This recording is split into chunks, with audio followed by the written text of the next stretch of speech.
은혜로운 찬양에 감사를 드립니다. 교회의 권위를 회복하라 라는 제목으로 여러분과 함께 하나님의 말씀을 나누도록 하겠습니다. 제가 예전에 이런 말씀을 드린 적이 있습니다. 저희 가정이 제가 어렸을 때 저희 가정에 항상 찾아오시던 한 가족이 있으셨어요. 저희 친척도 아니고 제가 아는 사람도 아니어서 아버지께 여쭤봤습니다. 저분들은 누군데 이렇게 명절마다 찾아오는 겁니까? 라고 제가 아버지에게 여쭤보니까 아버지께서 말씀하시기를 저희 할아버지가 어떤 분을 거두어 주셨다는 거예요. 공부할 수 있도록 그런 여건을 마련해 주시고 도움을 주시니까 그분이 잘 돼서 그분은 돌아가셨지만 그 자녀들이 그 감사함을 잊지 않고 아직까지 명절마다 이 산소에 왔다가 우리 집에 인사를 하고 가는 것이다라고 이야기를 하시는 거예요. 그분들에게 감사한 마음이 있죠, 그렇죠? 그러나 저는 그분들을 좋아하지 않았습니다. 왜냐? 그 가정에 며느님이 저를 볼 때마다 물어보셨어요. 너는 키가 몇이니? 제가 초등학교 6학년 때 좀 컸어요, 키가. 그때까지 엄청 컸습니다. 초등학교 6학년 때 70이 넘었어요. 그러니까 담임 선생님보다 컸어요.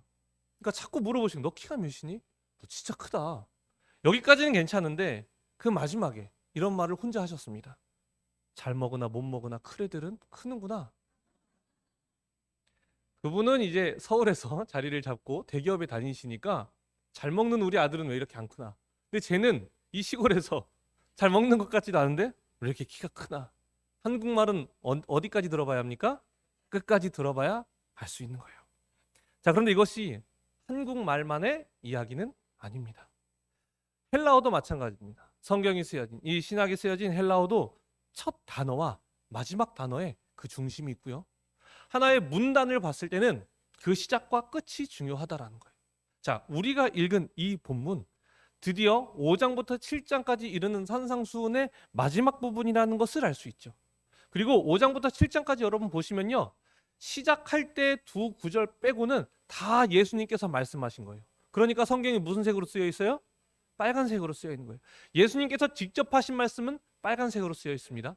그러니까 그 시작할 때 상황 설명과 그리고 맨 마지막에 우리가 읽은 이 두 구절을 빼고는 모두 다 예수님께서 직접 하신 말씀이라는 것이고, 그리고 오늘 우리가 읽은 이 본문으로 산상수훈 전체를 끝맺음하고 있다라는 거예요.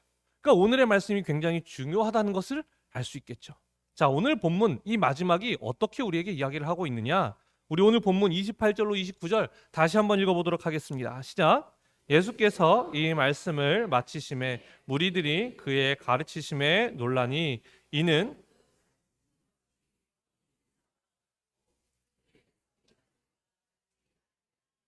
아멘. 자, 이 두 구절로 산상수훈 전체를 정리하고 있습니다. 자, 무엇을 이야기하고 싶으냐? 일단 무리들이 그의 가르치심에 놀랐다라고 이야기를 하죠. 자, 왜 놀랐느냐? 그 가르치시는 것이 무엇이 있는 자와 같아요? 권위 있는 자. 그러니까 예수님의 말씀에 권위가 느껴졌기 때문에 놀랐어요. 그리고 그러면서 또 한 사람들에 대해서 이야기해요. 누굽니까? 서기관들이요. 자, 이 마지막 마무리를 함에 있어서 그들의 서기관들과 같지 아니함 일러라라는 것을 이야기하고 있다는 거예요. 그러니까 서기관들이 무엇이길래 이 산상수훈의 마지막 부분에서 서기관들에 대해서 이야기를 하고 있는 것일까? 그 의미를 우리가 깨달아야 왜 마지막에 이렇게 이야기하고 있는지를 알 수 있겠죠. 자, 여러분, 서기관들은요, 당시에 성경 전문가라고 생각하시면 돼요. 성경을 해석해요. 성경을 공부하고 연구합니다. 교육을 받고요. 교육을 가르쳐요. 성경 필사도 합니다. 그러니까 사람들이 이 말씀, 이 율법은요, 어떻게 해석해야 합니까? 이건 우리가 어떻게 지켜야 합니까? 라고 누구한테 가서 물어봐요? 서기관들에게. 그럼 서기관들이 이 말씀은 이렇게 지켜야 해 라고 알려주었겠죠. 그러니까 사람들은 그렇게 생각하고 이것이 하나님의 말씀이구나 라고 생각하면서 살아가고 있었다라는 거예요. 자, 그런데 예수님이 이 산상수훈을 통해서 계속해서 하시는 말씀은 무엇이냐? 이게 아니라 이렇게 사는 게 복된 거야. 저게 아니라 이렇게 사는 게 복된 거야. 이걸 계속해서 교차하면서 이야기하시는 거예요. 자, 이것이 아니라 라고 하면 이건 누가 해석한 거예요? 서기관들이 해석한 거예요. 이거야. 예수님이 해석하시는 거예요. 계속해서 교차하면서 이야기하는 겁니다. 심령이 가난한 자는 복이 있어. 근데 서기관들은 뭐라고 이야기한 거예요? 복이 없어. 야, 애통하는 자가 어떻게 복이 있어? 의에 줄이고 목마른 자가 어떻게 복이 있어? 낮아지는 게 어떻게 복이 있어? 그거 복이 아니야. 라고 서기관들이 이야기했지만 예수님께서 이 말씀에 진짜 의미를 설명해 주시면서 아니야. 심령이 가난한 자는 복이 있어. 서기관들과 다른 결을 계속해서 이야기하시는 거예요. 자, 그러면서 그 대표적인 것이 무엇이냐? 우리가 계속해서 보았던 나는 너희에게 이르노니. 자, 우리 함께 볼까요? 5장 21절로 22절입니다. 우리 함께 읽도록 하겠습니다. 시작. 옛 사람에게 말한 바 살인하지 말라. 누구든지 살인하면 심판을 받게 되리라 하였다는 것을 너희가 들었으나 나는 너희에게 이르노니 형제에게 노하는 자마다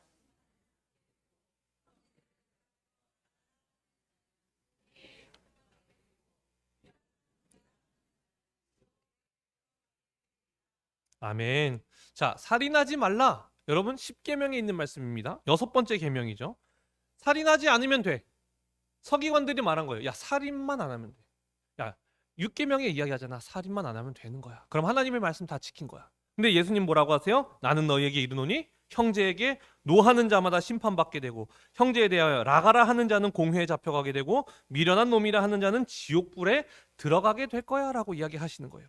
이게 아니라 이것이다라고 이야기하는 거예요. 자, 왜 예수님은 이렇게 말씀하시냐? 모든 분노가 살인으로 이어지진 않습니다. 그런데요, 모든 살인은 분노로부터 시작되는 거예요. 그렇기 때문에 하나님께서는 그 분노를 미연에 차단하고 싶으셨던 것이고, 또한 단순히 살인이 목적이 아니라, 살인을 못하게 하는 것이 목적이 아니라 예수님의 방향은 사랑이기 때문에 형제를 향해서 미련한 놈이다 이야기하고 라가라 이야기하고 이렇게 하는 사람이 어떻게 그 사람을 사랑할 수 있겠습니까? 그렇기 때문에 사랑을 위해서는 그렇게 하면 안 된다. 서기관들이 해석하는 대로 가지 말고 내가 말하는 대로 가야 사랑으로 갈 수 있다는 것을 이야기하는 거예요. 자, 또 다른 서기관을 향한 하나님의 말씀은 무엇이었느냐? 자, 우리 6장 1절 말씀을 함께 읽도록 하겠습니다. 시작. 사람에게 보이려고 그들 앞에서 너희 의를 행하지 않도록 주의하라.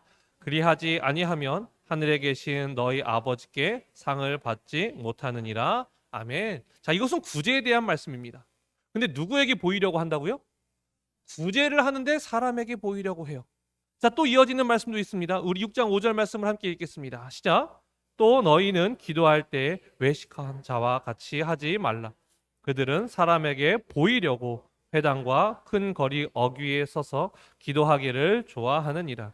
내가 진실로 너희에게 이르노니 그들은 자기 상을 이미 받았느니라. 아멘. 자, 기도할 때에 외식하는 자와 같이 하지 말라. 이 외식하는 자를 누구로 이야기할 수 있을까요? 서기관으로 볼 수 있는 거예요. 그들은 누구에게 보이려고? 사람에게 보이려고. 또 사람에게 보이려고 한다는 거예요. 자, 우리 마지막으로 16절 말씀도 읽어보도록 하겠습니다. 시작. 금식할 때에 너희는 외식하는 자들과 같이 슬픈 기색을 보이지 말라. 그들은 금식하는 것을 사람에게 보이려고 얼굴을 흉하게 하느니라. 내가 진실로 너희에게 이르노니 그들은 자기 상을 이미 받았느니라. 아멘. 자, 예수님께서 계속해서 말씀하시는 것이 무엇이냐? 그 서기관들이 가지고 있던 신앙의 행태들, 그리고 그들이 가지고 있던 방향, 그들이 가지고 있던 해석이 옳지 않다는 것을 이야기하시면서 그것과 다른 예수님이 말씀하신 결로 나아가야 한다는 것을 이야기하는 거예요. 자, 우리가 여기서 이렇게 생각할 수 있습니다. 서기관이 틀렸고 서기관을 따라가면 안 돼라고 1차원적으로 생각하면 안 된다는 거예요. 자, 왜 틀렸는지를 알아야죠. 그래야 우리에게 적용할 수 있지 않겠습니까? 그래야 혹시 그 모습이 내 안에 있는지 알 수 있지 않겠습니까? 자, 여러분, 왜 서기관들은 말씀을 해석함에 있어서 정말 하나님이 말씀하신 대로 하지 않고 그냥 표면적인 것만 지켰고 왜 사람들에게 보이려고 했는가? 그 이유는요, 자신이 그 중심에 있었기 때문에 그런 거예요. 신앙생활을 하지만 하나님이 중심에 있는 것이 아니라 자기가 그 중심에 있었기 때문에 살인은 안 할 수 있는데 형제에게 노하는 것까지 내가 어떻게 참을 수 있지? 야, 이건 우리 어차피 못하는 거니까 너네 그냥 살인 안 하면 돼. 야, 간음은 안 할 수 있는데 음욕을 품지도 말라고? 그건 불가능한 거잖아. 그냥 간음만 안 하면 돼. 하나님의 말씀을 그런 식으로 해석하면서 사람들에게 이야기하기 시작했고 심지어는 그 말씀들을 지켜가면서 사람들을 위해 군림하려고 했다라는 것입니다. 자, 여러분, 이게 인간의 악함이에요. 서기관들만의 악함이 아니라 우리의 악함이기도 하다는 것입니다. 올바른 신앙생활을 하고 있다가도요, 죄성이 들어오기 시작하면 그 안에서 변질이 되죠. 제가 전에도 말씀드렸죠. 사역자의 길에 들어서면 그것만으로도요, 정말 자신의 삶을 하나님께 바치겠다는 의지이지 않습니까? 그런데요, 그 길에 들어서서도 자신의 성공을 위해 나아갈 수 있다고요. 전도사가 되어서 대형교회 가서 누구랑 결혼해야 된다고요? 유력한 장로님의 딸. 이렇게 성공의 길을 향해 나아가는 사람들이 있다는 거예요. 신앙생활하는 성도님들도 마찬가지입니다. 내가 이 교회에서 내 원하는 대로 돼야 하고 내 뜻대로 돼야 한다. 내가 말하는 대로 돼야 한다. 만약 우리가 이런 생각을 가지고 있다면, 내 뜻이 옳고 저 사람은 틀렸다라고 생각을 하고 있다면 혹시 우리가 누군가의 위에 서 있는 것은 아닌가? 마치 이 서기관들이 사람들 위에서 우월의식을 느끼듯이 내 직분과 내 여러 가지 헌신의 양을 통해서 사람들 위에 서 있진 않는가? 우리가 그것도 바라봐야 하는 거예요. 또한 무엇을 바라봐야 하느냐? 나의 인생을 하나님께 맡긴다고 이야기하면서 내 뜻대로 되지 않을 때 하나님을 원망하고 하나님 앞에 어떻게 이러실 수 있느냐? 하나님 살아계시기는 한 것이냐? 내 삶의 주인이 하나님이라고 고백했는데 그럼 하나님이 이끄셔도 되는 건데 결국 내가 원하는 것을 내려놓지 않고 내가 중심에 있는 모습이 우리 안에 있다라는 거예요. 그런데 그것이 처음부터 그랬냐고요? 아니라니까요. 올바른 길을 가는데 그 죄성이 들어오기 시작하면요, 변질이 일어난다라는 거예요. 여러분, MZ세대라는 말 많이 들어보셨죠? 그렇죠? MZ세대. 요즘 젊은 20대에서 한 30대, 한 초중반까지를 MZ세대라고 이야기하는 것 같아요. 자, 그들을 사회에서 요즘 직장인으로 채용을 하려고 합니까? 안 합니까? 이제는 좀 꺼리죠. 네. 왜 꺼릴까요? 그 사람들을 약간 이기적이라고 생각해요. 그렇죠? 그러니까 자신이 해야 할 것은 하지 않으면서 자신의 권리만을 찾으려고 하는 모습을 보면서 요즘 젊은 세대를 많이 채용 안 하려고 한다는 거예요. 물론 모두가 그런 것은 아닙니다. 그런데 우리가 그들을 한번 이해는 해봐야 되잖아요. 왜 그들에게 그런 모습이 나오는가? 여러분, 우리 대한민국은요, 집단주의가 더 강합니까? 아니면 개인주의가 더 강합니까? 집단주의가 더 강해요. 그렇죠? 그 특징이 무엇이냐? 우리라는 단어예요. 여러분, 내 집이라고 표현해요? 우리 집이라고 표현해요? 우리 집이에요. 내 교회라고 얘기해요? 우리 교회라고 이야기해요? 우리 교회. 그 교회는 그럴 수 있어요. 근데 내 집이잖아요. 그렇죠? 근데 뭐라고요? 우리 집.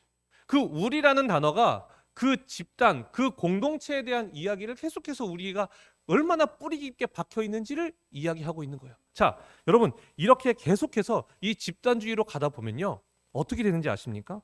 결국에 사람이요, 튀지 않아야 해요. 왜요? 집단에 어우러져야 되니까 튀면 안 돼요. 그러니까 창의성이 있어요, 없어요? 없어요. 그러니까 이제 집단주의의 단점을 보완할 수 있는 것이 무엇일까요? 개인주의인 거예요. 개인주의. 개인주의는 이런 겁니다. 나의 자유를 보장해요. 내가 원하는 것을 할 수 있게 해요. 집단주의는 그것을 막죠. 눈치 보이죠. 상사의 눈치 봐야 되고. 근데 개인주의는 개인의 자유를 보장하는 거예요. 자, 그러면서 개인의 보장을 자유하되 타인의 자유도 보장해 주는 게 개인주의예요. 집단주의의 반발로 개인주의를 향해 나아가고 있었어요. 근데 이 개인주의에 죄성이 들어오니까 무엇이 되는지 아십니까? 이기주의가 되는 거예요. 나의 자유만을 바라보기 시작하는 거예요. 이게 사회 안에서도 마찬가지고 신앙 안에서도 마찬가지라는 거예요. 하나님의 나라를 향해 분명히 갔거든요.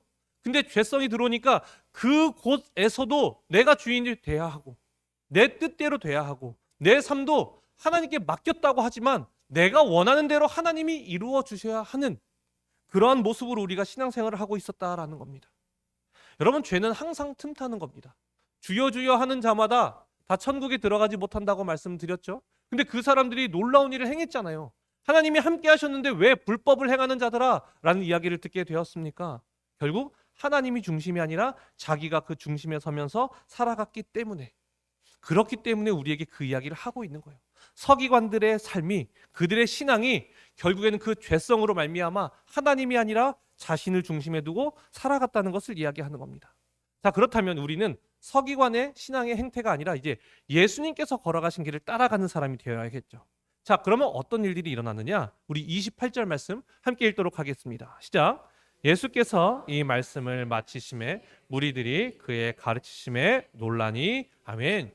자, 예수님의 말씀을 마치셨어요. 그때 사람들이 놀랐다라고 이야기합니다. 자, 왜 놀랐느냐? 다시 한번 29절 말씀 읽어보겠습니다. 시작. 이는 그 가르치시는 것이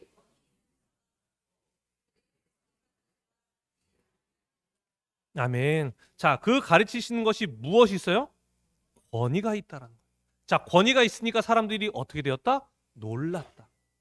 자, 여러분, 우리 베델교회 안에서 우리 한국교회를 바라볼 때 정말 사람들이 교회를 보면 놀랍니까 안 놀랍니까 요즘에? 놀라요. 어떻게 교회가 이럴 수 있어? 예수님은 와 정말 놀랍다. 교회를 보면서 놀랍다. 어떻게 교회가 이럴 수 있어? 우리가 지금 이런 세상을 살아가고 있다라는 거예요. 한국 교회가 이러한 지금 질타를 받고 있다는 것을 우리가 기억해야 돼요. 자, 왜 예수님에게는 권위를 느꼈는가? 그럼 왜 우리에게는 권위를 느끼지 못했는가? 자, 권위가 어디에서 나오는지를 봐야 하는 겁니다. 누가복음 5장 4절 말씀 우리 함께 읽어볼까요? 시작. 말씀을 마치시고 시몬에게 이르시되 깊은 데로 가서 그물을 내려 고기를 잡으라. 아멘. 자, 이 상황이 무엇이냐? 예수님께서 베드로를 제자로 부르시는 장면이에요. 자, 그래서 무엇을 이야기하시느냐? 이제 배에 탄 거예요. 자, 그러면서 야 깊은 데에다가 그물을 내려서 고기를 잡아봐 라고 이야기하는 겁니다. 자, 그때 베드로의 고백이 무엇이냐? 우리 5절 말씀을 함께 읽도록 하겠습니다. 시작. 시몬 선생님, 우리들이 밤이 새도록 없지만은 말씀에 의지하여 내가 그물을 내리리이다 하고 아멘. 자, 기쁘게 순종했어요? 아니면 탐탁지 않은 듯 하면서 순종했어요? 탐탁지 않은 듯 하면서 순종했어요. 왜요? 이 구역의 주인은 누구예요? 나잖아요. 왜요?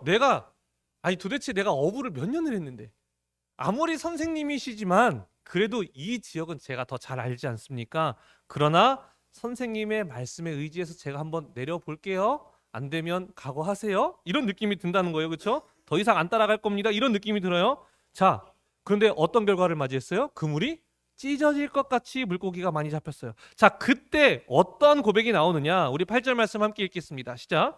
시몬 베드로가 이를 보고 예수의 무릎 아래 엎드려 이르되 주여 나를 떠나소서 나는 죄인이로소이다 하니 아멘.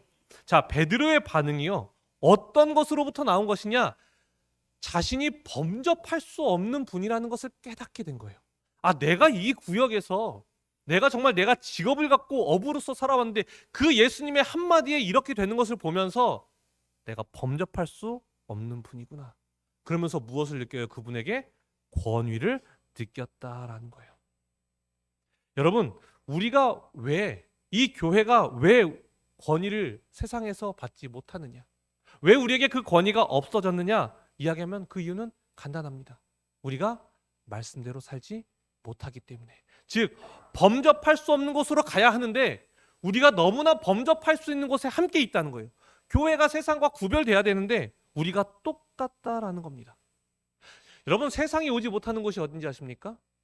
높은 곳 올 수 있을까요? 무조건 따라오려고 합니다. 세상은 언제나 높아지고 싶어요. 근데요, 성경은 높아지라고 합니까? 낮아지라고 합니까? 낮아지라고 합니다. 낮아지는 곳 세상에 올 수 있을까요? 없을까요? 올 수 없어요. 우리는 어디로 가야 합니까? 낮아짐으로 가야 돼요. 그들이 범접할 수 없는 곳이 바로 그 낮은 곳이라는 것을 기억해야 돼요. 근데 우리는 지금까지 신앙생활을 어떻게 했습니까? 높아지려고 했어요? 낮아지려고 했어요? 높아지려고 했어요. 어떻게 높아지려고 했냐? 범접할 수 없을 만큼 높아지려고 했어요. 하나님의 능력으로 범접할 수 없을 만큼 높아져서 사람들 위해서 나 이렇게 잘 살아? 나 하나님의 능력으로 이렇게까지 올라왔어? 자랑하고 싶어 했어요. 그러니까 어떻게 돼요? 무엇이 없어져요? 권위가 없어졌어요. 하나님의 말씀은 어떻게 이야기했습니까? 낮아지라고 이야기했어요. 왜 세상에 그 낮아짐에 범접할 수 없느냐? 낮아짐은요, 나를 내어놓아야 하기 때문에 그래요. 여러분, 세상 어떤 사람이 낮아지라고 이야기합니까? 어떤 부모가 태어나자마자 너는 낮은 곳으로 가야 돼? 신앙이 없는 사람이 어떻게 그럴 수 있겠어요? 높은 곳에 가야 돼. 좋은 직장 가져야 돼. 좋은 대학 가야 돼. 높은 대학 가야 돼. 연봉이 높은 곳으로 가야 돼. 더 많이 가져야 돼.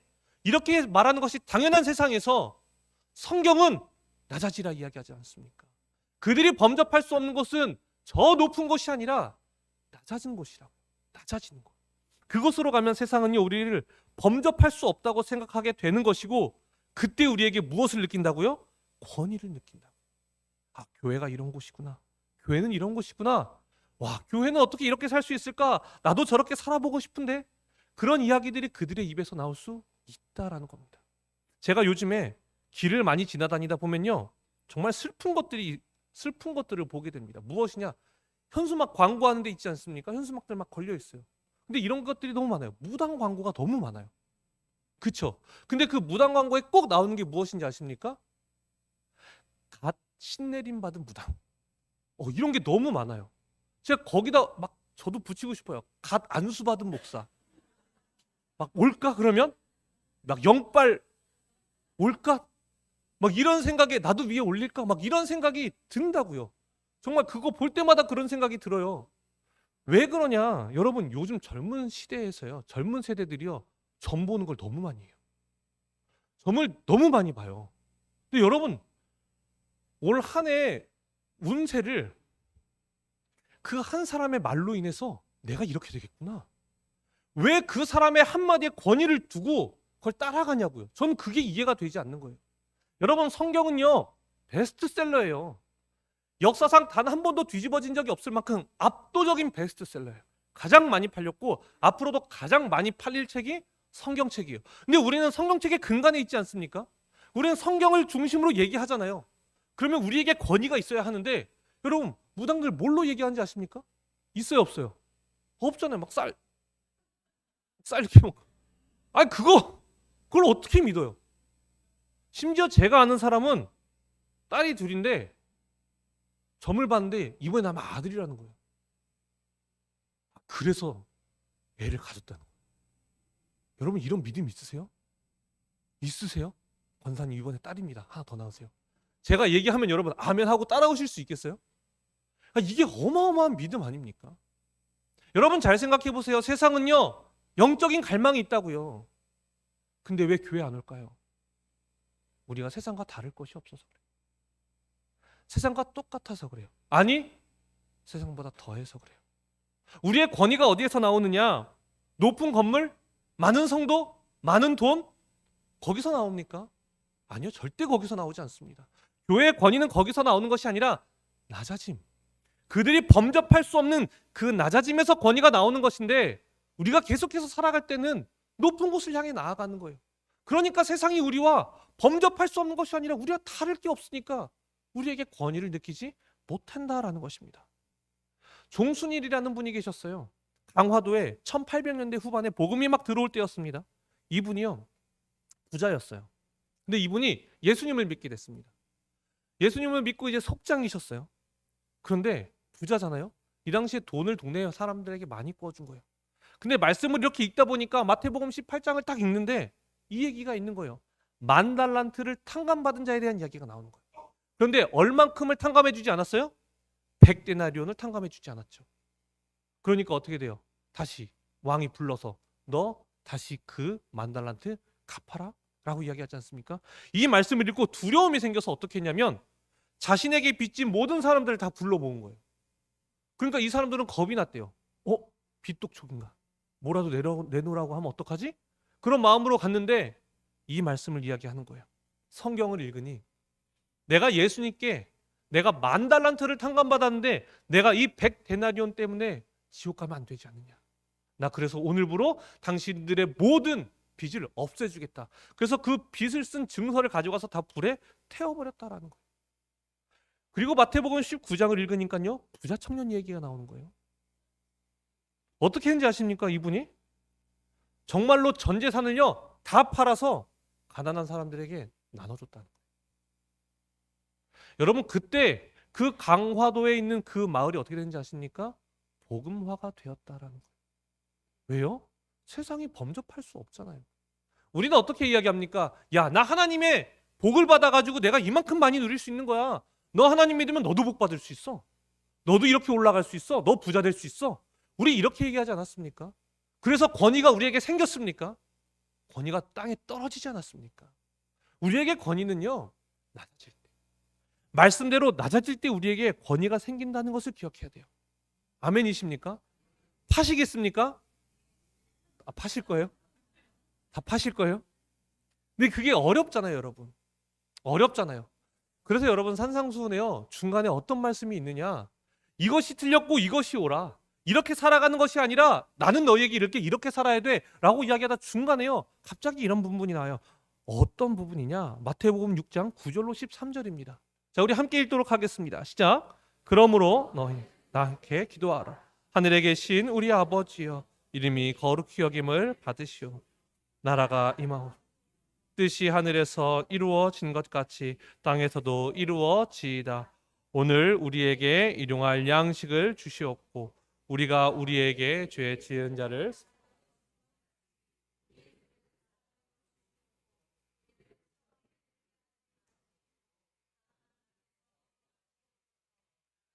권세와 영광이 아버지께. 아멘. 우리가 낮아지는 삶, 나의 것을 내어주는 삶, 내 자존심을 굽히는 삶, 용서하는 삶, 사랑의 삶 살아야 하는 거 알아요. 마음에는 원이로되 무엇이 약해요? 육신이 약하다고요. 그러니까 우리의 육신의 결단으로 안 된다는 것을 성경이 우리에게 이미 이야기를 하고 있는 겁니다. 그런데 왜 이것이 옳고 저것이 틀렸다라고 이야기하시다가 갑자기 주님의 기도를 이 안에 넣으셨느냐? 우리의 능력이 아니라 누구의 능력으로? 하나님의 능력으로. 우리가 그 구절에서 보지 않았습니까? 너희는 이렇게 기도하라. 하늘에 계신 우리 아버지여. 하늘에 계신 우리 아버지여. 이 네 단어 안에 세 가지의 정체성이 들어있다고 말씀드렸죠. 하늘에 계신 우리 아버지여. 우리 아버지가 어디에 계시다고요? 하늘에 계시다고요. 초월에 계시다고요. 우리의 능력을 초월해서 저 하늘에 계시다고요. 근데 그분을 우리가 뭐라고 불러요? 아버지요. 우리가 그분의 자녀라고요. 그런데 나의 아버지가 아니라 무슨 아버지요? 우리 아버지요. 공동체에 대해서 이야기한다고 말씀드리지 않았습니까? 이 세 가지의 정체성을 왜 우리에게 이야기하고 있느냐? 낮아지기 어렵지, 내어주기 어렵지, 용서하기 어렵지. 근데 하늘의 뜻이 이 땅에서 이루어질 거야. 너가 다 내어줘도, 나누어줘도 내가 일용할 양식으로 너를 채워줄 거야. 우리의 능력으로 하는 것이 아니라 하나님이 우리와 함께 하시고 하나님이 우리에게 채워주신다는 것을 말씀하시면서 우리에게 낮아지라 말씀하시고 우리에게 내어주라 말씀하시는 거예요. 왜요? 그것은 세상이 범접할 수 없는 것이고 그로 말미암아 우리에게 권위가 생기는 것이기 때문에 그렇습니다. 여러분, 이 지역사회 안에서 지금 베델교회 이름이 아주 좋게 인식이 되고 있는 거 알고 계십니까? 어르신들 사이에서 지금 많이 그런 이야기들이 퍼져나간다고 하더라고요. 왜냐? 담임 목사의 설교가 너무 좋아서 라는 말은 한 번도 못 들었고 그런 말은 한 번도 못 들었고, 자, 뭐 때문이냐? 지역 어르신 식사 대접. 지역 어르신 식사 대접 때문에 우리 베들교회가 지역사회 어른들 안에서 너무 좋은 평가가 있다라는 거예요. 여러분 생각해 보세요. 주방이 있고요. 많은 사람들이 와서 밥을 먹을 수 있는 곳은 어디밖에 없어요? 식당밖에 없어요. 그렇죠? 근데 식당은 장사를 해야 되잖아요. 가능해요, 안 가능해요? 안 가능해요. 근데 우리는 주방도 있고요. 어르신들이 식사하실 수 있는 공간도 있고요. 그리고 그분들을 섬길 사랑스러운 우리 성도님들도 계시고요. 그 분들을 섬길 마음도 있고요. 재정도 있다. 그러니까 우리가 그것을 해나가기 시작하니까, 세상 누구도 하지 않는 것을 우리가 하기 시작하니까 어떻게 된다고요? 사람들이 우리 교회를 주목하기 시작한다라는 거예요. 어제 전도사님들이랑 카페를 갔는데요. 어떤 분이 카페에 들어오면서 눈이 마주쳤어요. 제가 인사했어요. 어떤 분이냐? 저희 옆에 빌라 사시는 분이세요. 두 부부예요. 근데 그 분을 제가 왜 기억하느냐? 주차로 싸웠던 분이기 때문에. 저랑은 안 싸웠는데 싸움이 있었어요. 우리는 배려해 주는 건데 더 많은 것을 요구하니까, 아니 우리 이거 돈 주고 쓰는 건데 그 당연히 그런 마음이 들지 않습니까? 근데 그분들이요, 몇 번 왔다 갔다 하면서 식사를 하러 들어오셨었어요. 그 지역 어르신 식사 대접할 때 와서 드셨었어요. 몇 번 드셨어요. 저랑 같이 인사도 하고 그랬어요. 들어오면서 인사를 했어요. 이제는 얼굴을 텄고 그런 감정들은 이제 좀 누그러졌으니까. 근데 그 아내분이 저한테 이렇게 얘기하시는 거예요. 목사님, 저 좀 문제가 있는데 기도 제목을 좀 나중에 나누러 가도 될까요? 이러시는 거예요. 놀랍지 않습니까? 그래서 얼마든지 오셔도 되죠. 이러시는 거예요. 그 헌금에 얼마 들고 가야 돼요? 복비라고 생각하시는 거예요. 아닙니다. 그냥 오시면 됩니다. 그런 거 아무것도 필요 없습니다. 그냥 오시면 됩니다. 기도해 드릴게요.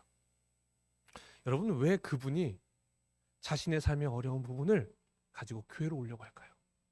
우리 교회가 권위가 생긴 거예요. 무엇으로 말미암아? 말씀과 같이 낮아짐으로 말미암아 우리의 것을 내어줌으로 말미암아 권위가 생기고 권위가 생기니까 나의 삶을 맡기고 싶은 생각이 들었다라는 거예요. 여러분은 어떤 신앙생활을 하고 계십니까? 혹시 나를 중심에 두고 나를 위한 신앙생활을 하고 계시지는 않으십니까? 만약 여러분 안에 그러한 모습이 있다면 그 서기관들과 같은 신앙으로부터 벗어나는 여러분이 되시기를 간절히 소망합니다. 우리는 낮아져야 합니다. 세상이 결코 범접할 수 없는 높아짐이 아니라 낮아짐으로 갈 때에 세상이 우리를 향해 권위를 느끼게 될 것이고 우리에게 나와서 자신의 어려움과 힘듦을 나누는 자들이 될 것입니다. 그러나 우리가 낮아진다고 낮아질 수 있는 것은 아니에요. 그렇기 때문에 누구를 의지해야 합니까? 하나님 의지하면서 주님께 우리의 삶을 맡기면서 그 저 깊은 곳으로 낮아져서 교회의 권위를 회복하고 하나님의 이름을 높여드리는 우리 베들교회가 되기를 간절히 소망합니다. 기도하겠습니다. 사랑의 주님, 높아지는 것이 복이라 생각하였습니다. 높아지는 것이 하나님께 사랑을 받는 것이라 생각하였습니다. 그러나 하나님의 말씀을 우리를 끊임없이 낮아지라 하시고 그 낮아짐 속에서 우리에게 권위가 있다 말씀하십니다. 하나님, 낮아지는 삶으로 나아갈 수 있는 하나님의 자녀들로 우리를 인도하여 주시옵소서. 나를 내어주는 것이 너무나 어렵지만 나의 마음이 원이로 돼 내 육신이 약하다 이야기한 하나님 그 사도 바울의 고백과 같이 하나님 우리의 육신이 약합니다. 그렇게 주님께 나의 삶을 맡김으로 말미암아 오로지 하나님의 능력과 사랑 안에서 낮아지고 그 낮아짐을 통하여서 하나님께 영광 올려드리는 우리 베들교회가 될 수 있도록 인도하여 주시옵소서. 예수님의 이름으로 기도드립니다. 아멘. 이 시간 하나님께 찬양 올려